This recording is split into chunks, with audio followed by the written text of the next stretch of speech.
Hi guys welcome to Arpita Shiva Kannada blogs. ಎಲ್ಲರೂ ಹೇಗಿದ್ದೀರಾ? Hope ಎಲ್ಲರೂ ಚೆನ್ನಾಗಿದ್ದೀರಾ ಅಂತ ಅನ್ಕೊಂತೀನಿ. ನಾನು ಕೂಡ ಸೂಪರ್ ಆಗಿದ್ದೀನಿ. ಇವತ್ತಿನ ಡೇ ವ್ಲಾಗ್ ಅನ್ನ ಸ್ಟಾರ್ಟ್ ಮಾಡ್ಕೊಂಡಿದ್ದೀನಿ. ಸೊ ವಿಡಿಯೋನ ಸ್ಕಿಪ್ ಮಾಡಿದೆ ಎಂಡರ್ಗೂ ನೋಡಿ. ಏನಿಲ್ಲ,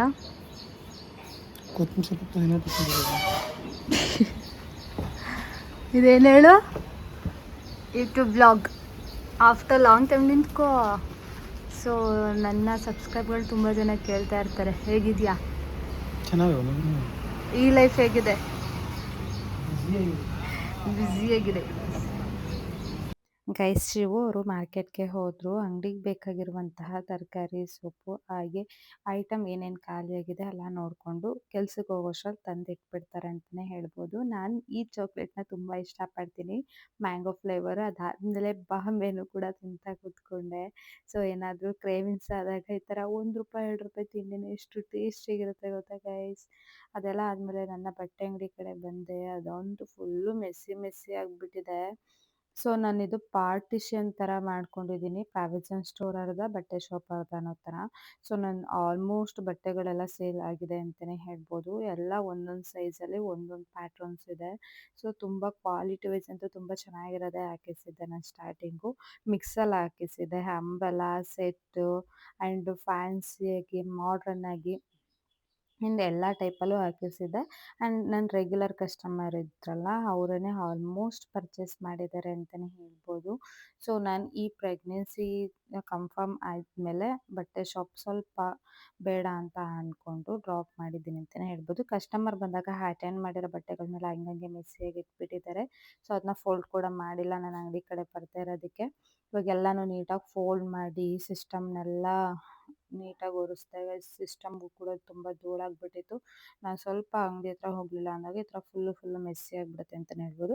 ಆ ಬಾಕ್ಸ್ಗಳನ್ನ ಏನಕ್ಕೆ ಇಟ್ಕೊಂಡಿದ್ದೀನಿ ಅಂತಂದರೆ, ಆನ್ಲೈನ್ ಆರ್ಡರ್ಸ್ ಬಂತು ಅಂದಾಗ ನಾನು ಸೆಕ್ಯೂರಾಗಿ ಆ ಥರ ಬಾಕ್ಸ್ಗೆ ಹಾಕಿ ಕಳಿಸೋದು. ಯಾಕಂದರೆ ರಿಟರ್ನ್ ಗಿಫ್ಟು ಅಥವಾ ಫ್ಲವರು ಗಿಫ್ಟ್ ಏನಾದರೂ ಬಂತು ಅಂದಾಗ ಆ ಥರ ಮಾಡ್ತೀನಿ. ನೆಕ್ಸ್ಟ್ ನಾನು ಮನೆಗೆ ಬಂದು ತಿಂಡಿನ ತಿಂತಾಯಿದ್ದೀನಿ. ಬೀಟ್ರೂಟ್ ಪಲ್ಯ ಮತ್ತು ಪಲಾವ್ ಮಾಡಿದ್ದು, ಅದನ್ನು ತಿಂದ್ಕೊಂಡು ಸ್ವಲ್ಪ ಹೊತ್ತು ಓಡಾಡಿಬಿಟ್ಟು ನೆಕ್ಸ್ಟ್ ಮಲ್ಕೊಳ್ಳೋಣ ಅಂತ ಬಂದೆ. ನಾನು ಮಲ್ಕೋಬೇಕು ಅಂದರೆ ಈತ ಬೇಬಿನೂ ಕೂಡ ಮಲಗಿಸ್ಬೇಕು. ಅವಳನ್ನ ಮಲಗಿಸೋಕ್ಕೆ ಹರಸಾಹಸ ಮಾಡ್ತಾಯಿದ್ದೆ. ಬಟ್ ಅವಳು ಮಲ್ಕೊಳ್ಳೋಕೆ ರೆಡಿ ಇರಲಿಲ್ಲ. ಎದ್ದು ಡ್ಯಾನ್ಸ್ ಮಾಡೋದು ಹಾಗೆ ಹೀಗೆ ಎಲ್ಲ ಮಾಡ್ತಾಯಿದ್ಲು. ಹೇಗೋ ಅವಳನ್ನ ಸಮಾಧಾನ ಮಾಡಿ ಮಲಗಿಸ್ದೆ ಅಂತಲೇ ಹೇಳ್ಬೋದು. ಮಲಗಿದ್ದು ಎದ್ಮೇಲೆ ನೋಡ್ತಾ ಇರ್ಬೋದು ಬಿಸಿಲು ಎಷ್ಟಿದೆ ಅಂತ. ಒಂದು 3 ಗಂಟೆ ಟೈಮ್ ಚೆನ್ನಾಗಿ ನಿದ್ದೆ ಮಾಡಿದ್ವಿ. ಬಿಸಿಲು ನೋಡ್ತಾ ಇದ್ದರೆ ತಲೆ ಸುತ್ತು ಬರ್ತಾಯಿತ್ತು ಗೈಸ್ ಮನೆ ಒಳಗಡೆನೆ. ಅದೆಲ್ಲ ಆದಮೇಲೆ ಬೋರ್ ಆಗ್ತಾಯಿತ್ತು. ಸೊ ನೇಲ್ ಪಾಲಿಶ್ ಹಾಕೋಣ ಅಂತ ಅಂದ್ಕೊಂಡೆ. ಬಟ್ ನೇಲ್ ಪಾಲಿಶ್ ಹಾಕ್ಕೊಳ್ಳೋಣ ಅಂತ ಅಂದ್ಕೊಂಡೆ, ಸಡನ್ಲಿ ಪ್ಲ್ಯಾನೇ ಚೇಂಜ್ ಆಗೋಯಿತು. ಬೇಡ ಅನ್ನಿಸ್ತು ಸಡನ್ಲಿ. ಯಾಕಂದರೆ ನೈಲ್ಸ್ ಎಲ್ಲ ಕಟ್ ಮಾಡಬೇಕು ಡಾಕ್ಟರ್ ಕನ್ಸಲ್ಟ್ಗೆ ಹೋದಾಗ. ಸೊ ಏನಾದ್ರೂ ಈ ಥರ ಹೋಗು ಏನಾದ್ರು ಬೆಳೆಸ್ಕೊಂಡು ಹೋಯ್ತು ಅಂತಂದರೆ ಚೆನ್ನಾಗಿ ಬೈತಾರೆ. ಹಾಗಾಗಿ ಪ್ರೆಗ್ನೆನ್ಸಿ ಕನ್ಫರ್ಮ್ ಆಗೋಕ್ಕೂ ಮೊದಲೇ ನೇಲ್ಸ್ ಬೆಳೀತಾನೆ ಇರಲಿಲ್ಲ. ಇವಾಗ ಎಷ್ಟು ಚೆನ್ನಾಗಿ ಗ್ರೋತ್ ಆಗ್ತಾಯಿದೆ ಅಂದರೆ ಕಟ್ ಮಾಡೋಕ್ಕೂ ಮನಸ್ಸಾಗಲ್ಲ. ಬಟ್ ಕಟ್ ಮಾಡದೆ ವಿಧಿ ಇಲ್ಲ. ಆಮೇಲೆ ಪಾರ್ಟ್ಸ್ ಎಲ್ಲ ಎಷ್ಟು ಚೆನ್ನಾಗಿ ಬರ್ತಿದೆ, ಯಾವ ಗಿಡನೂ ಕೂಡ ವೇಸ್ಟ್ ಆಗಿಲ್ಲ ಈ ಸಲ. ಆದಷ್ಟು ನಾನು ಪೈಂಟ್ ಬಾಕ್ಸ್ ಇರುತ್ತಲ್ಲ ಅದಕ್ಕೆ ಹಾಕ್ತೀನಿ, ಅದರಲ್ಲೇ ಚೆನ್ನಾಗಿ ಗ್ರೋತ್ ಆಗುತ್ತೆ ಗಿಡ. ಅದು ತುಂಬ ದೊಡ್ಡದಿರುತ್ತಲ್ಲ ಹಾಗಾಗಿ. ಅದಾದಮೇಲೆ ಮಧ್ಯಾಹ್ನದ ಊಟಕ್ಕೆ ಏನಾದರೂ ಮಾಡ್ಕೊಳ್ಳೋಣ ಅಂತ ಅಂದ್ಕೊಂಡೆ. ಯಾಕೋ ಜಾಸ್ತಿ ಇಷ್ಟ ಆಗ್ತಾ ಇರಲಿಲ್ಲ. ಹಾಗಾಗಿ ಹಿತಾಗೂ ನಾನು ಬಾಯ್ಲ್ ಎಗ್ ಬೇಯಿಸ್ಕೊಳ್ಳೋಣ ಅಂತ ಅಂದ್ಕೊಂಡೆ. ಅಷ್ಟು ಕಂಫರ್ಟಬಲ್ ಅನ್ನಿಸ್ಲಿಲ್ಲ. ಹಂಗಾಗಿ ಆಪಲ್ ಆಮ್ಲೆಟ್ ಮಾಡಿಕೊಂಡು ಅದಕ್ಕೆ ಸ್ವಲ್ಪ ಉಪ್ಪು ಮೆಣಸು ಎಲ್ಲ ಆ್ಯಡ್ ಮಾಡಿಕೊಂಡೆ. ನನಗೆ ಮತ್ತು ಹಿತಂಗೆ ಇಬ್ರಿಗೂ ನಾನು ಒಂದು ಸ್ವಲ್ಪ ಎಳ್ನೀರು ಆ್ಯಡ್ ಮಾಡಿಕೊಂಡೆ.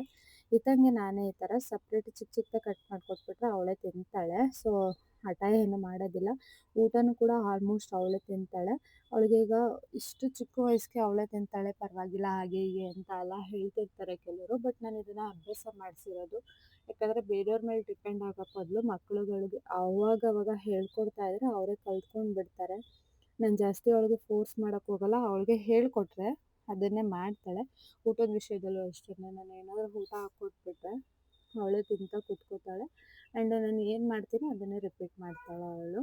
ಅದೆಲ್ಲ ಆದಮೇಲೆ ಈ ಥರ ಚಾಟ್ಸು ಆ್ಯಂಡ್ ಕಾರ್ಡ್ಸ್ ಎಲ್ಲ ಬರುತ್ತಲ್ಲ ನೋಡಿ, ಅದನ್ನು ಜಾಸ್ತಿ ನಾನು ಅವಳಿಗೆ ಆಟ ಆಡೋಕ್ಕೆ ಅಂತ ಆಟ ಸಾಮಾನು ಕೊಡಲ್ಲ, ಈ ಥರ ಕೊಡ್ತೀನಿ. ಅವಳು ಅಲ್ಲಿ ಪ್ರಾಣಿ ಪಕ್ಷಿ ಹಣ್ಣುಗಳನ್ನೆಲ್ಲ ಇಂಗ್ಲೀಷಲ್ಲಿ ಹೇಳಲಿಲ್ಲ ಅಂತಂದ್ರೂ ಕನ್ನಡದಲ್ಲಿ ಹೇಳ್ತಾಳೆ. ಅವಳದೇ ಆದ ಭಾಷೆಯಲ್ಲಿ ಹೇಳ್ತಾಳೆ, ಐಡೆಂಟಿಫೈ ಮಾಡ್ತಾಳೆ. ಸೊ ಇವಾಗ ಪಾರ್ಟ್ಸ್ ಆಫ್ ಬಾಡಿದು ಎಲ್ಲ ಪಾರ್ಟ್ಸ್ ಆಫ್ ಬಾಡಿ ಏನಿದೆ ಪ್ರತಿಯೊಂದು ಕೂಡ ಹೇಳ್ತಾಳೆ. ಆ್ಯಂಡ್ ಹೇಳಲ್ಲ ಜಾಸ್ತಿ, ತೋರಿಸ್ತಾಳೆ ಅವಳ ಬಾಡಿಲಿ. ಕಣ್ಣು ಅಂದರೆ ಅವಳ ಕಣ್ಣು ತೋರಿಸೋದು, ಮೂಗು ಯಾವುದು ಅಂದರೆ ತೋರಿಸೋದು, ಕೈ ಯಾವುದು, ಕಾಲು ಯಾವುದು ಅಂತನೆಲ್ಲ ತೋರಿಸ್ತಾಳೆ. ಏನೋ ಒಂಥರ ಖುಷಿ ಆಗುತ್ತೆ. ನಾನು ಅವಳಿಗೆ ಯಾವುದೇ ರೀತಿ ಪ್ರೆಷರ್ ಕೊಡ್ತಾ ಇಲ್ಲ, ಬಟ್ ಅವಳಿಗೆ ತುಂಬ ಇಂಟ್ರೆಸ್ಟಿಂಗ್ ಇದೆ ಈ ಥರದಲ್ಲೆಲ್ಲ. ಹಂಗಾಗಿ ಅವಳಿಗೆ ಏನು ಇಂಟ್ರೆಸ್ಟಿಂಗ್ ಇದೆ ಅದನ್ನು ತಿಳ್ಕೊಂಡು ಅವಳ ಇಷ್ಟದ ಪ್ರಕಾರನೇ ನಾನು ಮಾಡ್ತಾಯಿದ್ದೀನಿ. ಕೆಲವರೆಲ್ಲ ಇಷ್ಟೊಂದು charts and parts of body ಎಲ್ಲ ತರಿಸ್ಕೊತಿಲ್ಲ, ವೇಸ್ಟ್ ಆಗೋದಿಲ್ವಾ ಅಂತ ಎಲ್ಲ ಕೇಳ್ತಿರ್ತಾರೆ. ವೇಸ್ಟ್ ಅಂತೂ ಖಂಡಿತವಾಗ್ಲೂ ಆಗಲ್ಲ. ಅವಳು ತುಂಬ ಚೆನ್ನಾಗಿ ಕಲಿತಾ ಇದ್ದಾಳೆ. ಮತ್ತು ಈವ್ನಿಂಗ್ ಎಷ್ಟು ಬೇಗ ಆಯಿತು ಅಂತಲೇ ಗೊತ್ತಾಗಲಿಲ್ಲ. ಸೊ ಈವ್ನಿಂಗ್ ನಮ್ಮ ಅಂಗಡಿಯಿಂದನೇ ಕುರ್ಕುರೆ ತರಿಸ್ಕೊಂಡೆ. ಹಾಗೆ ನಮ್ಮ ಅಂಗಡಿಲೇ ಅರುಣ್ ಐಸ್ ಕ್ರೀಮ್ನ ಹಾಕಿಸೋದು. ಅವಳಿಗೂ ಕೂಡ ಐಸ್ ಕ್ರೀಮ್ ಕೊಡೋಣ ಅಂದ್ಬಿಟ್ಟು ಅವಳಿಗೂ ಐಸ್ ಕ್ರೀಮ್ ಕೊಡ್ತಾಯಿದ್ದೀವಿ. ಬೇಸಿಗೆ ಆಗಿರೋದ್ರಿಂದ ಐಸ್ ಕ್ರೀಮ್ ಕೊಡ್ತಾಯಿದ್ದೀನಿ. ಸ್ವಲ್ಪ ಸ್ವಲ್ಪ ಅಭ್ಯಾಸ ಮಾಡಿಸೋಣ ಎಲ್ಲನೂ ಅಂದ್ಬಿಟ್ಟು ಈಗ ಅವಳಿಗೆ ತಣ್ಣೀರನ್ನು ಕೂಡ ಕೊಡ್ತೀನಿ. ಯಾವುದೇ ರೀತಿ ಎಫೆಕ್ಟ್ ಆಗ್ತಾಯಿಲ್ಲ. ಆಮೇಲೆ ಐಸ್ ಕ್ರೀಮ್, ಕೋಲ್ಡ್ ಐಟಮ್ಸ್ನು ಕೂಡ ಕೊಡ್ತಾ ಇದ್ದೀನಲ್ವ, ಅದೇ ರೀತಿ ಎಫೆಕ್ಟ್ ಆಗ್ತಾಯಿಲ್ಲ. ಒಂದೇ ಸಲ ಅಭ್ಯಾಸ ಮಾಡಿಸೋ ಬದಲು ಈ ಥರ ಚಿಕ್ಕ ಚಿಕ್ಕದಾಗಿ ಅಭ್ಯಾಸ ಮಾಡಿಸ್ಕೊತಾ ಹೋಯ್ತು ಅಂದರೆ ಯಾವುದೇ ರೀತಿ ಎಫೆಕ್ಟ್ ಆಗೋಲ್ಲ ಅಂದ್ಬಿಟ್ಟು ಇದು ಬ್ಯೂಟಿ ಬಾಕ್ಸ್ ಅಂತ ಅಂದ್ಬಿಟ್ಟು ಎಷ್ಟು ಚೆನ್ನಾಗಿದೆ ಅಂದರೆ ಕುರ್ಕುರೆ ನನಗೆ ತುಂಬಾ ಇಷ್ಟ. ಜಸ್ಟ್ ₹5 ಅಷ್ಟೇ. ಬಟ್ ನನ್ನ ಚೈಲ್ಡ್ಹುಡ್ ಮೆಮೊರೀಸ್ನೆಲ್ಲ ಇದು ತೋರಿಸುತ್ತೆ ಅಂತಲೇ ಹೇಳ್ಬೋದು. ಗೈಸ್, ನಮ್ಮ ಪ್ರಾವಿಷನ್ ಸ್ಟೋರ್ ಇಟ್ಮೇಲಂತೂ ನನಗೆ ಅಲ್ಲಿನ ತಿಂಡಿಗಳು ಎಷ್ಟು ಇಷ್ಟ ಆಗುತ್ತೆ. ಕೆಲವೊಂದು ಅಂದರೆ ₹1, ₹2, ₹5ಗೆಲ್ಲ ಒಳ್ಳೊಳ್ಳೆ ತಿಂಡಿಗಳೆಲ್ಲ ಬರ್ತಿರುತ್ತೆ. ಇದು ಬ್ಯೂಟಿ ಬಾಕ್ಸ್ ಅಂತ ಅಂದ್ಬಿಟ್ಟು ಕುರ್ಕುರೆನೂ ಅಷ್ಟು ಚೆನ್ನಾಗಿದೆ. ಏನಾದರೂ ಇದರೊಳಗಡೆ ಗಿಫ್ಟ್ಗಳು ಬರ್ತಾ ಇರುತ್ತೆ. ಇವಾಗ ಟಿಕ್ಟಾಕ್ ಬಂದಿದೆ, ನೋಡ್ತಾ ಇರ್ಬೋದು. ಈ ಥರ ಬಂದಾಗ ಮಕ್ಳುಗಳ್ಗೆ ಏನೋ ಒಂಥರ ಖುಷಿ ಆಗುತ್ತೆ. ನನ್ನ ಮಗಳಿಗೆ ಮುಡಿ ಕೊಟ್ಟಿರೋದ್ರಿಂದ ಇನ್ನೂ ಕೂದಲು ಬೆಳೆದಿಲ್ಲ, ಅವ್ಳಿಗೆ ಹಾಕಿ ನೋಡ್ತಾ ಇದೆ. ಸೊ ಈ ಥರ ಎಲ್ಲ ಚಿಕ್ಕ ಚಿಕ್ಕ ವಿಷಯದಲ್ಲಿ ಎಷ್ಟು ಖುಷಿ ಆಗುತ್ತೆ ಅಲ್ವಾ, ನಮ್ಮ ಚೈಲ್ಡ್ಹುಡ್ ಮೆಮೊರಿನೆಲ್ಲ ನೆನಪಿಸುತ್ತೆ. ಅದೆಲ್ಲ ಆದಮೇಲೆ ನಾವಿಲ್ಲಿ ಕೂತಿರೋ ಜಾಗ ತುಂಬ ಮೆಸ್ಸಿಯಾಗಿತ್ತು. ಸೊ ಇದನ್ನು ಕುತ್ಕೊಳ್ಳೋಕ್ಕೆ ಎನಿ ಟೈಮ್ ಕುತ್ಕೊಳ್ಳೋಕ್ಕೇ ರೆಡಿ ಮಾಡ್ಕೊಂಡ್ಬಿಡೋಣ ಅಂದ್ಬಿಟ್ಟು ಅಲ್ಲಿರೋದನ್ನೆಲ್ಲ ತೆಗೆದು ಒರೆಸ್ಕೊಂಡೆ. ಹಾಗೆ ಗಿಡಗಳಿಗೆಲ್ಲ ನೀರು ಹಾಕಿರಲಿಲ್ಲ, ನೀರು ಹಾಕ್ಬಿಟ್ಟು ಅದನ್ನೆಲ್ಲ ಕ್ಲೀನ್ ಮಾಡಿಕೊಂಡೆ. ಅದೆಲ್ಲ ಆದಮೇಲೆ ನೆಕ್ಸ್ಟು ನಾವು ಮನೆ ಒಳಗಡೆ ಹೋದ್ವಿ. ಬೇಬಿ ಕಸ ಗುಡಿಸ್ತೀನಿ, ಮನೆ ಒರೆಸ್ತೀನಿ ಅಂತೆಲ್ಲ ಟ್ರೈ ಮಾಡ್ತಿರ್ತಾಳೆ. ನಾವೆಲ್ಲ ಮಾಡೋದನ್ನು ನೋಡಿಬಿಟ್ಟು. ಸೊ ಬೆಕ್ಕು ಬಿಡ್ತಾ ಇರಲಿಲ್ಲ, ಬರಳುನೆಲ್ಲ ಕಿತ್ಕೊಳ್ತಾ ಇತ್ತು. ಇಬ್ಬರು ಚೆನ್ನಾಗಿ ಆಟ ಆಡ್ತಾರೆ. ಸೊ ಹಂಗಾಗಿ ನನಗೂ ನೋಡ್ತಾ ಕೂತ್ಕೊಂಡಿದ್ದೆ. ಅಂಡ್ ಏನಂತಂದರೆ ಮನೆ ಕೆಲಸದ ಬಗ್ಗೆ ಜಾಸ್ತಿ ಇಂಟ್ರೆಸ್ಟ್ ತೋರಿಸ್ತಾಳೆ. ನಾವೇನು ಮಾಡ್ತೀವಿ ಅದನ್ನೇ ಮಾಡಬೇಕು ಅನ್ನೋ ಥರ. ಅದಾದಮೇಲೆ ಅಕ್ಕ ಬಂದರು. ಅಕ್ಕನ ಜೊತೆ ಮಾತಾಡ್ತಾ ಕೂತಿದ್ದೆ. ಗೈಸ್, ಏನು ಗೊತ್ತಾ, ಅಕ್ಕನೂ ಕೂಡ ಇವಾಗ ಅಕಾಡೆಮಿ ಎಲ್ಲ ಓಪನ್ ಮಾಡಿರೋದ್ರಿಂದ ಅಕ್ಕನೂ ಕೂಡ ಫುಲ್ಲು ಬ್ಯುಸಿ ಆಗಿಬಿಟ್ಟಿದೆ. ಅಕ್ಕ ನಾನು ಸ್ವಲ್ಪ ಮೀಟ್ ಆಗೋದು ಕೂಡ ಕಮ್ಮಿ ಆಗಿಬಿಟ್ಟಿದೆ. Morning time and evening time ಅಷ್ಟೇ ಮೀಟ್ ಮಾಡ್ತಾ ಇರೋದು. ಮಿಕ್ಕಿದ ಟೈಮಲ್ಲೆಲ್ಲ ಅಕ್ಕನ ಪಾಡಿಗೆ ಅಕ್ಕ ಬ್ಯುಸಿ ಇರ್ತಾರೆ. ನಾನು ಅಂಗಡೀಲಿ ಕೂತ್ಕೋತಾ ಇದ್ದೆ. ಇವಾಗ ಈ ಥರ ಆದಮೇಲೆ ನಾನು ಸ್ವಲ್ಪ ಮನೆಯಲ್ಲೇ ಇರ್ತೀನಿ. ಇದೆಲ್ಲ ಆದಮೇಲೆ ನಾನು ಕೂಡ ಫ್ರೆಶ್ ಅಪ್ ಆಗಿ ಅಂಗಡಿಗೆ ಹೋಗೋಣ ಅಂದ್ಬಿಟ್ಟು ಹೋಗ್ತಾ ಇದ್ವಿ.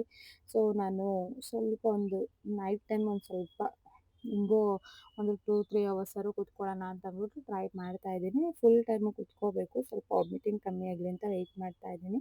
ನಾನು ಬೇಬಿ ಅಂಗಡಿಗೆ ಹೋಗ್ತಾ ಇದ್ವಿ.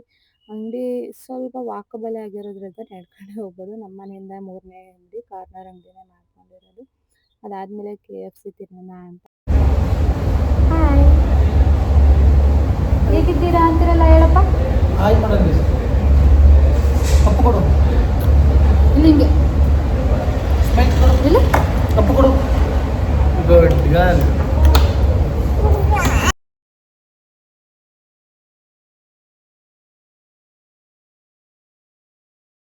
ಗೈಸ್, ಚಿಕನ್ ಪಾಪ್ಕಾರ್ನ್ ತಿಂದ್ಕೊಂಡು ಹಾಗೆಯೇ ನನಗೆ ಅವಾಗವಾಗ ಚಿಕನ್ ಪಾಪ್ಕಾರ್ನ್ ತುಂಬಾ ಕ್ರೇವಿಂಗ್ಸ್ ಆಗ್ತಾ ಇರುತ್ತೆ. ಅದು ನಿಜವಾಗ್ಲೂ ನನಗೆ ಅದು ಚಿಕನ್ ಪಾಪ್ಕಾರ್ನ್ ಅಂದರೆ ತುಂಬಾ ಇಷ್ಟ ಆಗುತ್ತೆ.